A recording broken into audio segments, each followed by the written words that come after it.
રામ રામ ને સીતારામ. જો અત્યારમાં આપણે તાબામાં થઈ ગયા છીએ અને ભેહું દોઈ નાખી છે અને ભેહું નીરી પણ દીધું છે. જવું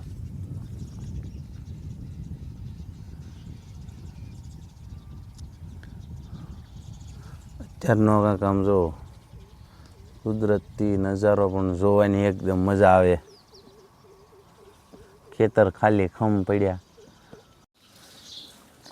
જુઓ આ ચૂલાની સા થાય અને એ ઉપરા મારે એ ચા પીવાની મજા આવે. ઓહો, ચાની મજા જ અલગ આવે છે. ઓ આ ચૂલાની ચા હો.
જો વાડીમાં પાણી ભરવા જવું પડે કેમ કે મોટરમાં તકલીફ છે, એના લીધે વાડીમાં કાર્તિકભાઈ જો રમવા માટે આવી ગયા છે.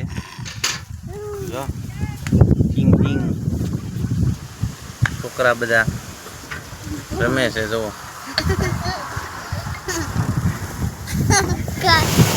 આજે તો આપણે આવ્યું હતું ઘઉં સાફ કરવાનું હલર, કેમ કે આપણે ઘઉંમાં બહુ કાંકરા આવી ગયા તો એના લીધે થોડુંક સાફ સફાઈ કરવી પડે એટલે ગામમાંથી હલર મગાવી દીધું સાફ કરવાનું. અને એમાં અમે બધા લાગી ગયા, જયદીપ, વિજયભાઈ, ગયા બધા અમે લાગી ગયા. અને હું તરી ગયો માથે, કે માથે બાજકા ખાલી કરવા પડે એટલે બાજકા અંબાવે છે.